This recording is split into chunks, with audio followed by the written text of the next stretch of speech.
Tuesday, August 10th. Hello, everybody.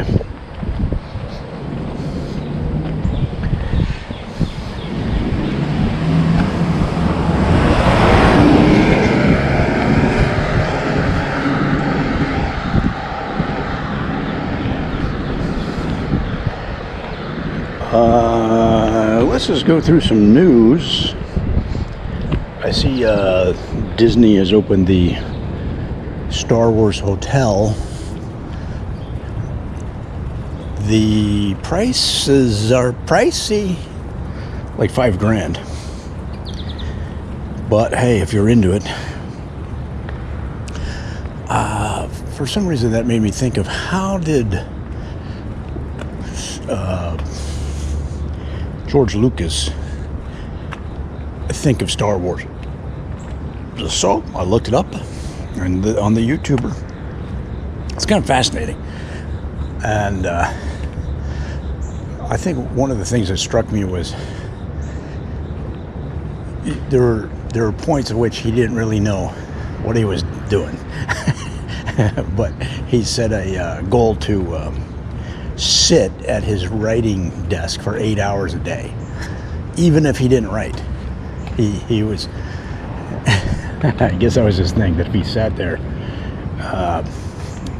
it was more disciplined than watching TV. And if you're a writer, you know, you gotta play games with yourself, or set some kind of guidelines so you get the work done. But anyway, at a certain, like lots of times, he didn't really know what he was doing or where he was going. So he would just write out, like, for example, he'd think of characters, not knowing where they fit or why. And then he'd come up with different names, different character names. And sometimes he would just write out little character sketches on who this person was and what they did that might have nothing to do with the story at all. It's kind of fascinating.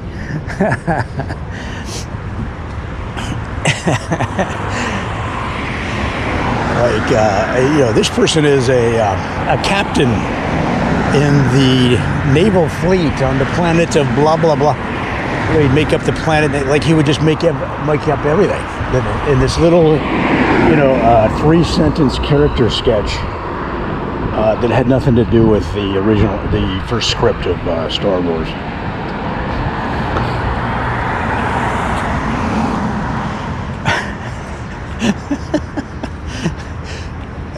I guess I've never heard that. I've never heard a writer, novelist, script writer, screenwriter, movie producer, filmmaker, I guess is the better word.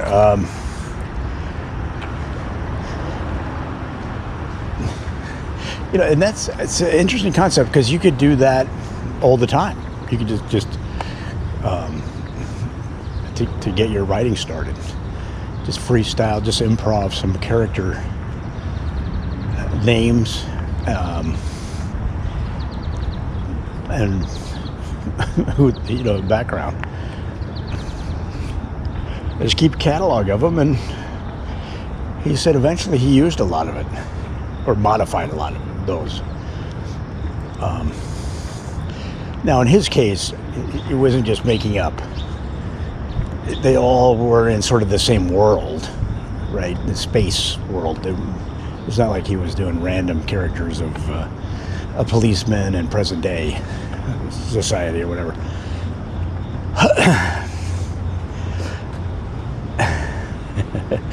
And then I guess Han Solo was originally a green monster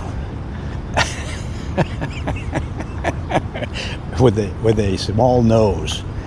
It was a green monster with a small nose.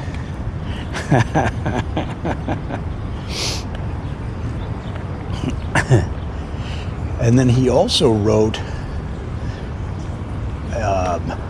an entire history of the Star Wars universe. So he he wrote the backstory of the entire universe, who the Jedis were, like what led up to the original Episode 4, The Star Wars, and or Star Wars, originally called The Star Wars. So that backstory was then used. So the context is, or the punchline is, he never intended the backstory to be ever used as a movie. It was just backstory to help him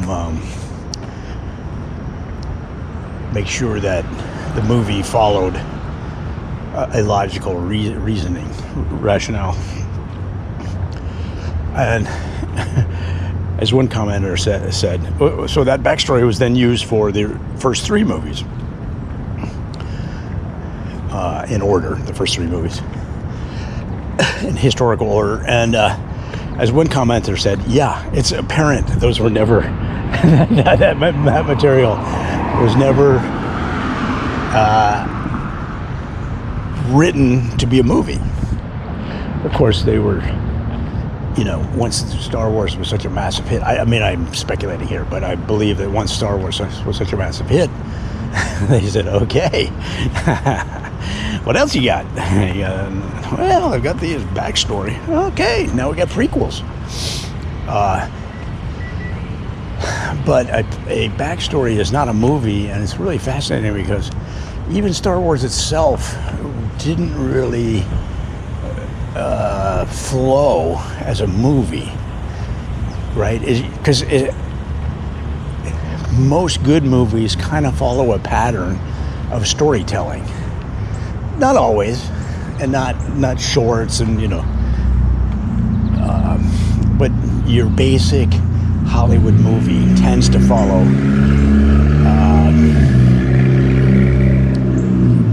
patterns of storytelling that have existed since the Greeks, since Aristotle.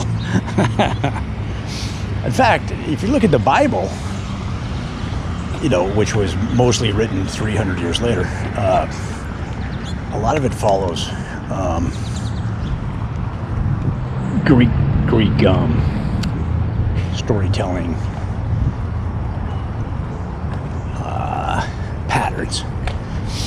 So, and it's also fascinating. I'm just freestyling from my memory of this video I just watched, but so I could have some of this wrong. But it's interesting how many influences of different stories George Lucas had. Like Flash Gordon,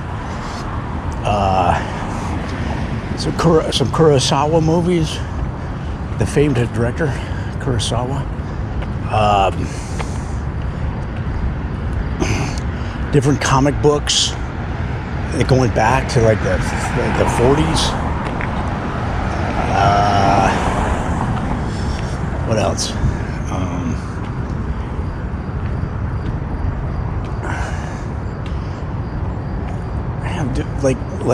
Like 10 different major influences,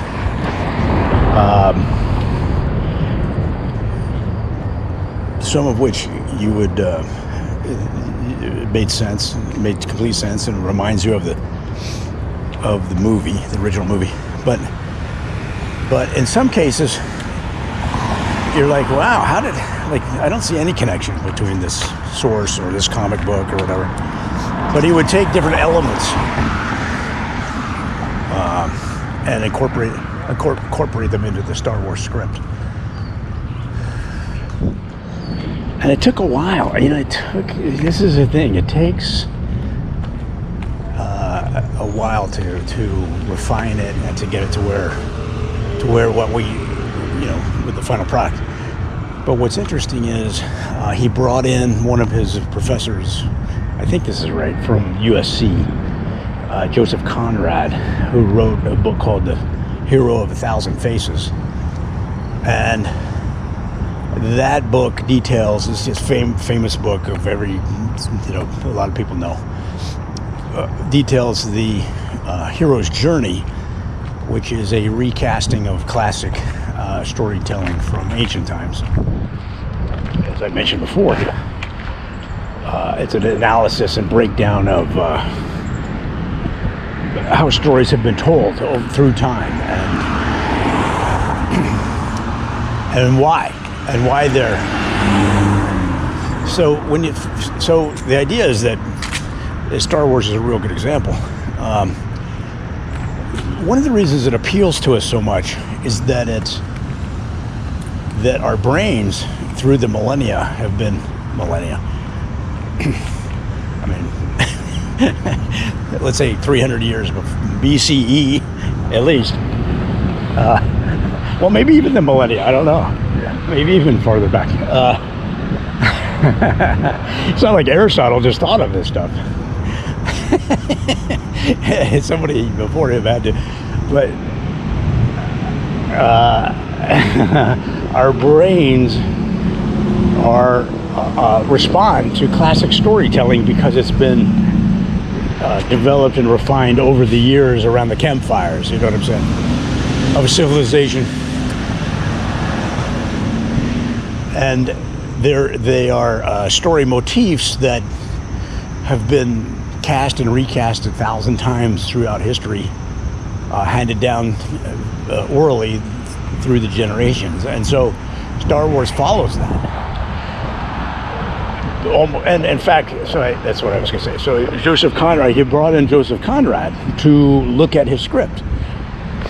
And Joseph Conrad said, well, I would change it here and there to kind of follow more of the classic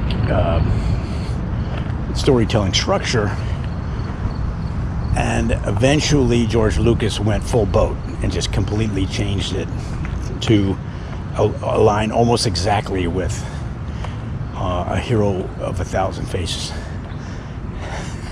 Is that the title?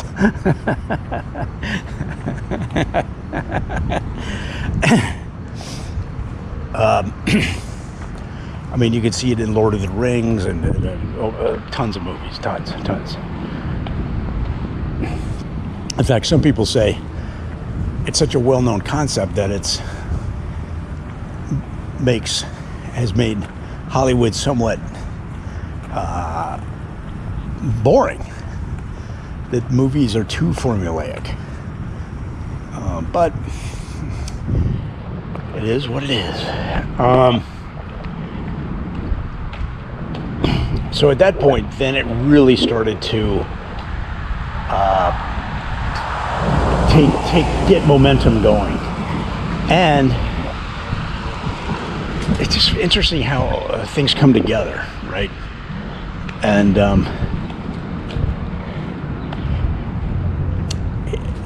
the whole time he was writing this script, he wanted to have these battle scenes, right, as space battle scenes that he based on some old movies.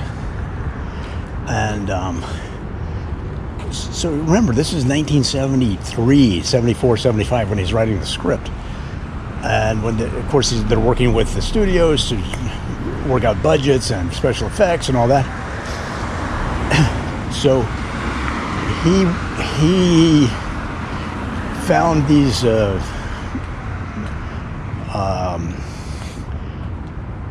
guys that could do special effects. I think it was Industrial Light and Magic, ILM. And he said, hey, I want to do this Star Wars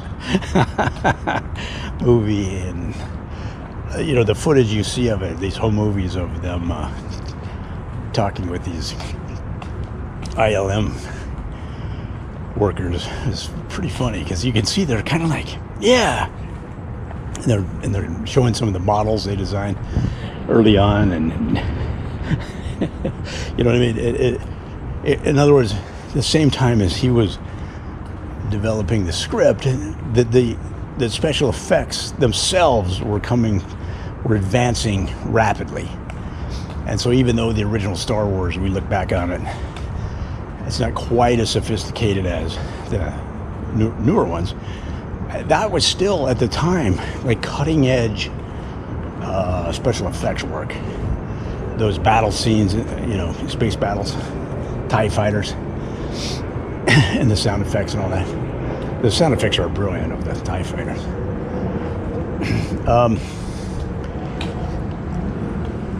So in other words, there was a perfect storm of when Star Wars all came together. It was a perfect storm of this exciting special effects, the story, the humor.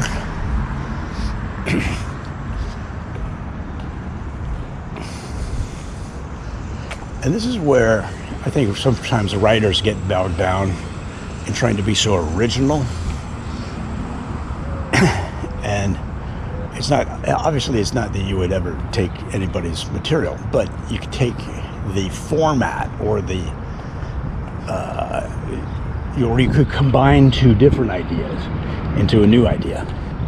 But for example, in the case of Star Wars, the beginning of the movie where C-3PO and R2-D2 are bickering at each other as they walk across the planet's surface is taken, directly from a Kurosawa movie, like Lock, Stock, and Barrel. So in fact, if you look at the original summary of what, like the 4-sentence summary of Star Wars, it's taken almost word for word from the summary for the Kurosawa movie. I can't think of the Kurosawa movie right now, but so don't Harry Potter. Do you think Harry Potter does it seem to you to be completely original? Broomsticks, flying around on brooms. Where have you seen that before? Right? So, but prep school kids flying around on brooms in a sport called Quidditch. What's it called? Quidditch. That's something new, right? So it's taking old ideas and making them new. What do you think? So it just fascinating. It really was interesting to see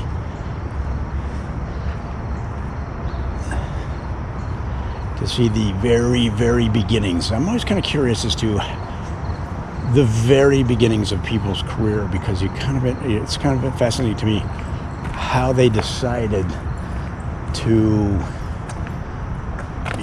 go down that path or get involved in that industry or develop that profession.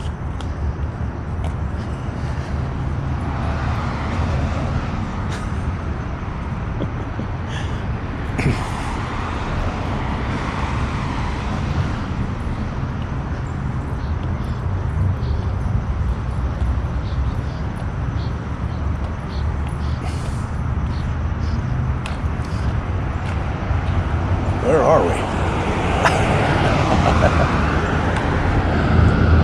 There's a guy on TikTok. He does this whole, he's like a music guy, and he does this whole series about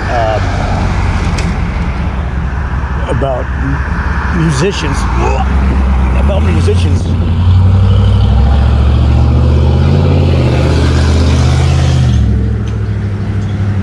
that were presented to the public as, outsiders that got together in high school and started a band in their garage, the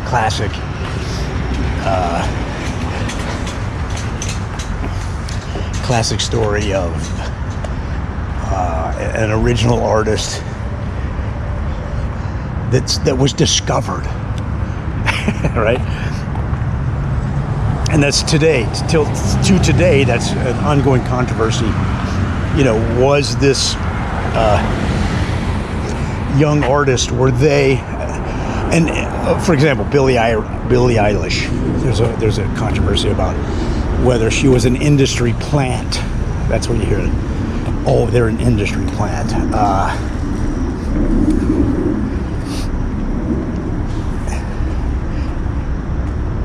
So he does this whole series about musicians and singers and performers that pretend or suggest that they're from the streets, and they develop this, career by themselves, and they went around to 15,000 record companies trying to get a deal, and they were touring in a bus, in a van, sleeping on people's couches, that whole story. Whereas the truth is, a lot of them were pretty well off. And his point of the series is that it's not that they're not talented. Billie Eilish is talented, and may have, I don't know if she was an industry plant or not. But for example, is Adam from Maroon 5? He grew up in a wealthy home. So the point of this guy's series is, he says, and that's fine. It doesn't matter if you're wealthy or not. If you're talented and you're successful, then there you go. You're providing what people want to listen to. That's what it's all about. But he's the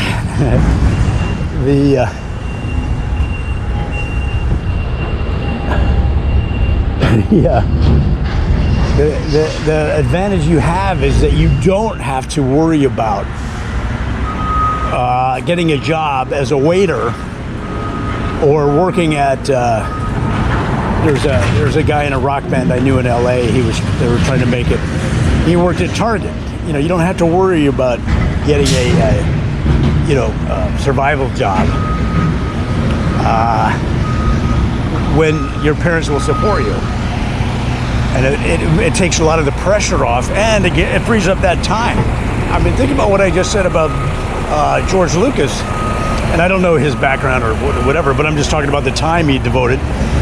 He committed to 8 hours a day at the writing desk. Well, yeah, I mean, obviously, if you're a young musician and you can spend the whole day practicing and developing your music, then working at Target, you're going to be farther ahead. And it's a good point that they talk about privilege and wealth. It is an advantage, And let's go this way. Let's go down the alley.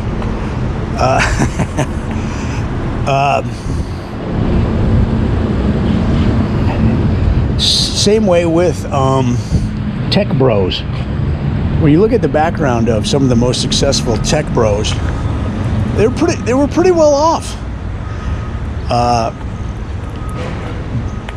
Jeff Bezos grew up in a pretty well-off family in Texas, to the point where when he left Wall Street to drive across the country to Seattle and start Amazon, of course they put in the work, as did those musicians I was talking about. So it's not taking from their commitment or their hard work. It's just an advantage. It's just another advantage. So Jeff Bezos' family gave him $300,000 to start, or lent him, whatever, to start Amazon. Amazon went public within 3 years. Right? That's a huge head start than somebody just starting out with $5. Elon Musk, his father said they were so wealthy. I don't know if this is a story or they just made this up, but they would stuff so much money in their safe at home that the bills would be sticking out the side of the door. So they grew up pretty wealthy in South Africa. Was it South Africa? So that takes the burden off it of paying for your school, right? He went to Canada first, then America. Now, when he got to California and did PayPal, or maybe it was before PayPal. But anyway, he and his brother were starting, I think it was the concept right before PayPal, I forget. But anyway, the story is that he slept on people's couches. He put everything into his business. And what he says that they only had, the first website they built, they only had internet during the day, so they had to sleep under the desk of the development computer at night, and this right, which would seem to be a classic startup scenario of all this, sacrifice and hard work and stuff, which he did. That's the thing. It is true. He did do all that. However, that's a big cushion to fall back on when your family's wealthy. So, Mark Zuckerberg, same deal. I think his father was an eye doctor or something like that. It gives you that just a little bit of not only safety and it takes away some anxiety, but it frees up so much time at the beginning of whatever venture you're on to get it going. Does that mean it'll be a success? Of course not. But you might just consider that a certain amount of privilege. It's not that you're privileged, like, oh, you walk around with a polo pony. Although maybe they do, but it removes obstacles. That's really what privilege comes down to in my mind. It removes obstacles that other people have. So really fascinating, the early days of writing Star Wars, and Steven he was friends with Spielberg from film school. He'd ask him for advice. I think that's one thing that I noticed repeated itself through his story, is that he didn't try to be a one-man, band. He asked for advice. He got help. He tapped into his network. He was open to collaboration. It seemed, although the studio, and I don't know how it resolved itself, I haven't finished the video, but they were working with the studio on getting the original contracts finalized and the budgets procured and the contracts finalized. The studio wasn't going to give him rights to the sequels, to any sequels. So I'll have to finish that video and find out if at what point that was all resolved. But I wonder how much, probably dwarfs it, but I wonder how much of the money from all of the Star Wars properties is from the films and how much from the merch. Would you say 50-50, or maybe the merch is way more? What do you think? I don't know. That's a good question.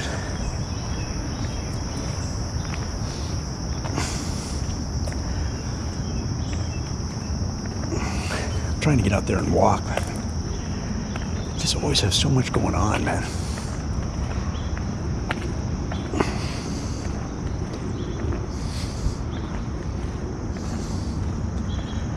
All right, let's see what else is going on in the world here, bruh.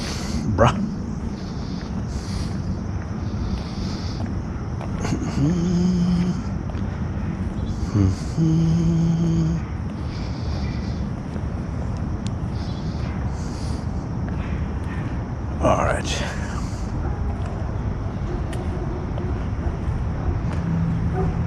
Wait, what?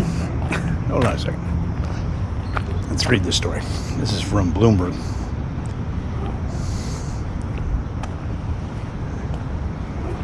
Your monthly limit of free content is about to expire.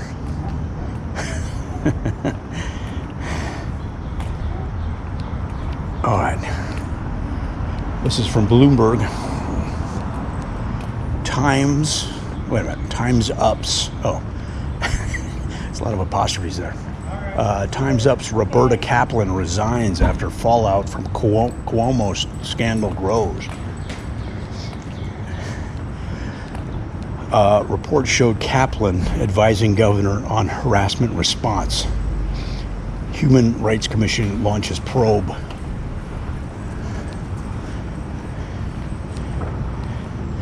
The collateral damage is spreading from a damning report by the New York Attorney General that found Governor Andrew Cuomo sexually harassed 11 women. What, is that just an old school? How do you get to be a governor and you don't know not to do this stuff? So is he of a generation? I mean, he's, you know, we're roughly, he's not that much older than me, but I'm not making excuse for the guy, but I'm wondering why they do these dumb things. Why? Are they just of a generation that, you know,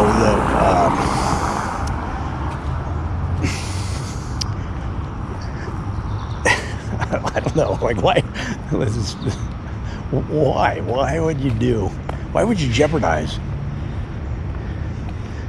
your? Isn't it hard enough to be the governor of a big state like New York without shooting yourself in the foot? And I don't know, but I get the impression, because he kind of ruled with an iron fist, right? I guess if there's multiple stories of his bullying, you know, tactics in the political arena, which is not new. But I'm wondering if you get to a certain level and you've, you know, carved power out of you, right? You've established such a powerful base that it just feels like you can get away with anything, or you can do anything. I don't know. It's a weird thing. But 11 people?